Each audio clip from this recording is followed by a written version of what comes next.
Daily Bible word தமிழுக்கு அன்புடன் வரவேற்கிறோம். இன்று பிப்ரவரி 11, 2025. நற்செய்தி வாசகம். நீங்கள் கடவுளின் கட்டளைகளை கைவிட்டு மனித மரபை பின்பற்றுகிறீர்கள்.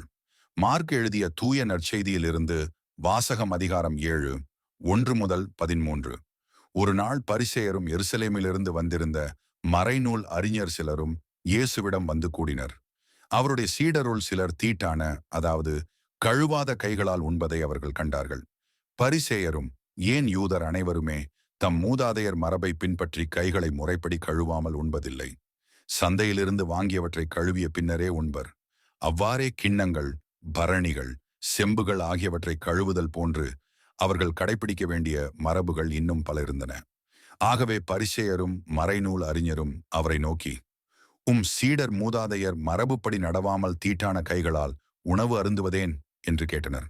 அதற்கு அவர், வெளிவேடக்காரர்களாகிய உங்களைப் பற்றி எசாயா பொருத்தமாக இறைவாக்கு உரைத்திருக்கிறார். இம்மக்கள் உதட்டினால் என்னை போற்றுகின்றனர், இவர்கள் உள்ளமோ என்னை விட்டு வெகு தொலையில் இருக்கிறது. மனித கட்டளைகளை கோட்பாடுகளாக கற்பிக்கின்றனர். இவர்கள் என்னை வழிபடுவது வீண் என்று அவர் எழுதியுள்ளார். நீங்கள் கடவுளின் கட்டளைகளை கைவிட்டு மனித மரபை பின்பற்றி வருகிறவர்கள் என்று அவர்களிடம் கூறினார்.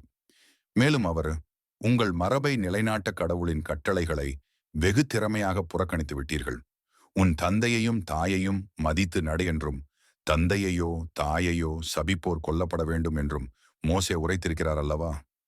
ஆனால் ஒருவர் தம் தாயையோ தந்தையையோ பார்த்து, நான் உமக்கு தர கடமைப்பட்டிருக்கிறது குர்பான் ஆயிற்று, அதாவது கடவுளுக்கு காணிக்கையாயிற்று என்றால், அதன்பின் அவர் தம் தாய் தந்தைக்கு எந்த உதவியும் செய்ய நீங்கள் அனுமதிப்பதில்லை. இவ்வாறு நீங்கள் பெற்றுக்கொண்ட மரபின் பொருட்டு கடவுளின் வார்த்தையை பயனற்றதாக்கி விடுகிறீர்கள். இதுபோல நீங்கள் பலவற்றை செய்கிறீர்கள் என்று அவர்களிடம் கூறினார். இது ஆண்டவரின் அருள் வாக்கு. இறைவா உமக்கு நன்றி. தினசரி நற்செய்தி வார்த்தைகளுக்கு daily Bible words Tamil channel subscribe பண்ணுங்க. இந்த வீடியோவை லைக் செய்யவும், ஆமேன் என்ற வார்த்தையை பதிவு செய்யவும் மற்றும் உங்கள் நண்பர்கள் மற்றும் குடும்பத்தினருடன் பகிர்ந்து கொள்ளுங்கள். கடவுள் உங்களை ஆசீர்வதிப்பாராக. ஆமேன்.